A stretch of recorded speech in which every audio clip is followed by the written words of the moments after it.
Reed Howes was a big star in the 20s in silent films and transitioned easily to starring in the early talkies. But by the mid 30s, he moved into supporting roles and began a new career as an in demand character actor. Why? Join me as I investigate.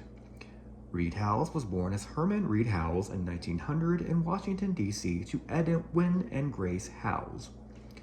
When he was young, the family moved to Utah. After serving in World War I in the U.S. Navy, Reed returned to the United States and went to Harvard. While there, he made headlines when he heroically saved the lives of a young couple who were at risk of drowning at York Beach in Maine in 1919.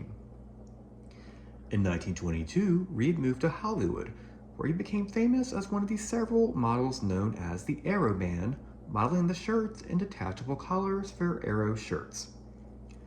It comes as no surprise that in 1923, Reed moved from modeling to starring in the movies, coincidentally at Aero Pictures, which was no relation to the shirt company of the same name. He starred in his debut film, the drama The Broken Violin, with Dorothy McHale.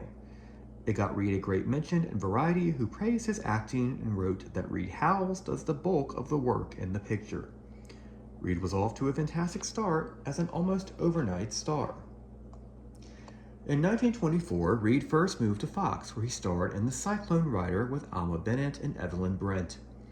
He then moved to Ray Art Pictures, where he starred in a number of successful films over the next 4 years. Highlights included Lightning Romance in 1924, Super Speed from 1925, The Cyclone Cavalier, also from 1925, which saw him as Ted Clayton, Moran of the Mounted from 1926, and The Racing Fool from 1927. Some film historians have pointed out that Reed's many films about speed and racing from this period seem to allow for him to pick up where the late Wallace Reed left off, while also making a name for himself in westerns. During this period, Reed was also loaned out periodically to other studios. He returned to Fox in 1926 to star with Virginia Brown Fair in Thunder the Dog and Wings of the Storm. Perhaps most notably, he starred opposite Clara Bow in Rough House Rosie at Paramount in 1927. Like most of Bow's Paramount silence, it was a smash commercial and critical hit. In 1928, Reed went to Warner Brothers to star with Al Jolson, Josephine Dunn, and Betty Bronson in The Singing Fool, Jolson's follow-up to his smash hit The Jazz Singer.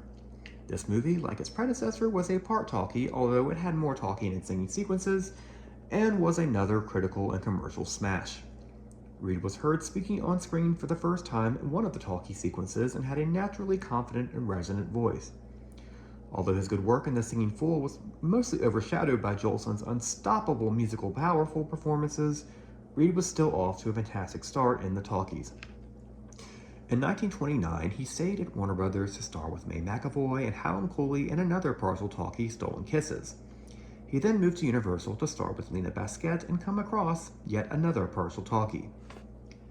While both of these films appear to have done well, Reed seemed to have had lost his major studio power moving into 1930, resulting in him moving to Poverty Row Studios to star in leading roles in a number of B-movies through the first 4 years of the decade, while still occasionally appearing in supporting roles in A pictures at major studios.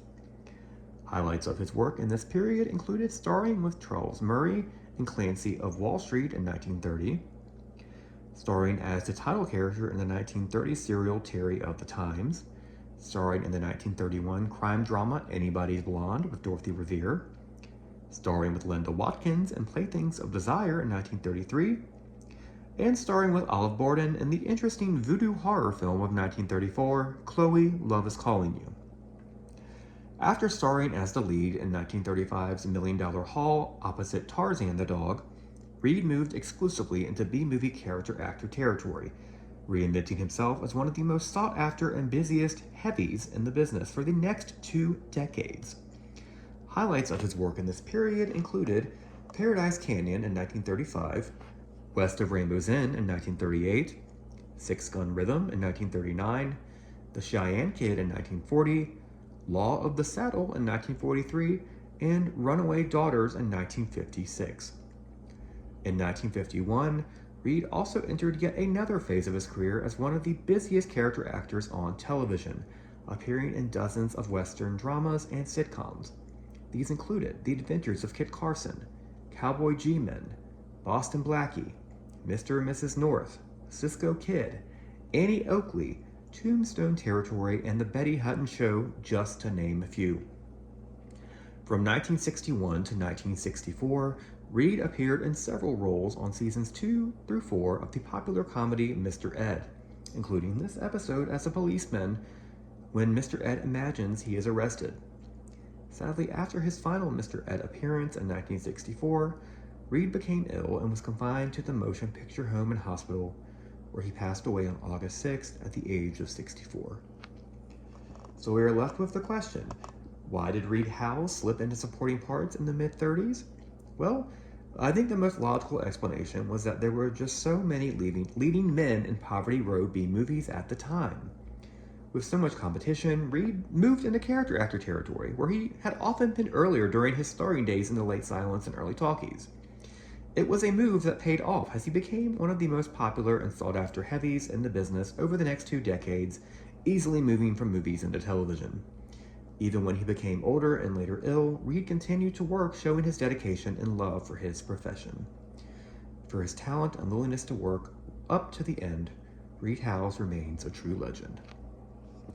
You can find a number of Reed's films on YouTube: The Cyclone Cavalier, The Singing Fool, Clancy and Wall Street, Chloe Love Is Calling You, West of Rainbow's End, Six Gun Rhythm, and Runaway Daughters. You can also find the majority of his 1950s TV appearances there as well.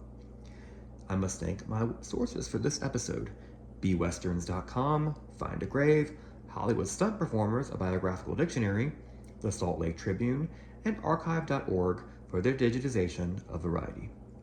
Please like and subscribe or follow this account if you want to learn more about the history of silent film stars who starred and lasted only briefly in the talkies. Up next, join me as I investigate the silent Talkie career of Jack Hoxsey. Thank you so much for joining me. Have a great day.